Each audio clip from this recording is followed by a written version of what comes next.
And lastly, time-locked content in single-player games. Let's hear it. Cam from the States writes, they're Watt and Pooley. I recently missed out on an elusive target in Hitman 2. Time-limited target. Sticks around for 10 days, disappears forever.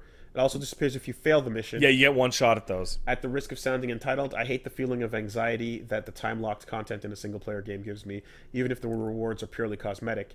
Do you think such content should be allowed or not? Should any content be added to a game after launch remain in the game? I know MMOs have similar events, and the context for them is different from a single-player game. All right, so I will give... I'm very familiar with the elusive targets, and I also play a shit ton of games that have this exact thing.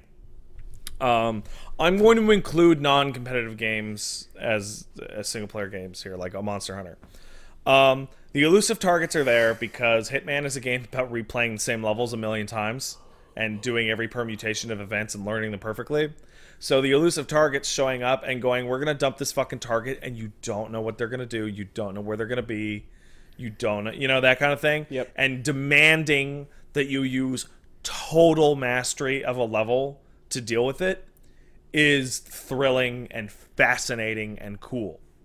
I have never done one, and I hate that I haven't, because I've never been into that game like far enough and knowledgeable enough of it at the time when the elusive target shows up, and then they are actually fucking gone forever. They never come back in a season pass or Do like you a game see of the it year. pop up and decide, I'm not good enough to take the risk? No, it's literally I was not playing the Hitman 1 when those things were available. Got it. They are supposed to be an incentive to get in. But the elusive targets, out of all of the time-limited things, I think are the smartest and the most interesting. And the people who do play those games like religiously, it is a reward of their total mastery. I think the way Monster Hunter has handled its events has completely killed my desire to play Monster Hunter until Iceborne comes out, which is now in January, right? They're doing an event right now that every event they have ever had in Monster Hunter is now available, so you can do all of them. I don't want to do any of them, because if I don't do them by such and such a date, they'll all be gone. I won't be able to get those things anyway.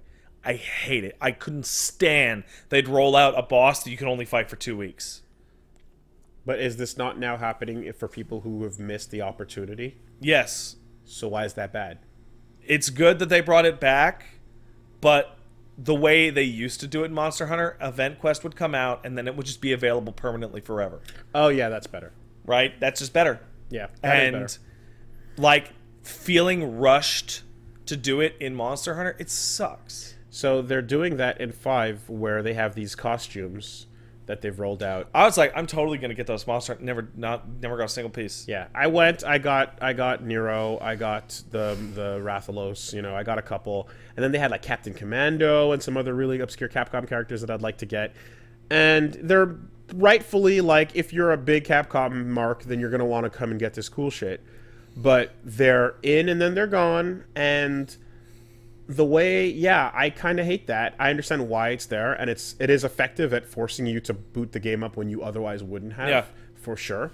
You can say it's a reward for those who stay dedicated to it, but I just think it feels bad for most people. And I don't think you should put a thing in your game that feels bad for most people. And even if it's supposed to be an incentive, I think you can make it feel good. Even if you wanted to do like a time limited thing, you could at least have a rotation, or like make it so that it is Overwatch had those events, right? They had their events where you get an outfit, and like at the very least, if you have a head start for a while until an unlock point where it's like, and now they're all back around and available. Yeah. If you wait long enough, you just got the head start. Mm-hmm. That's fine.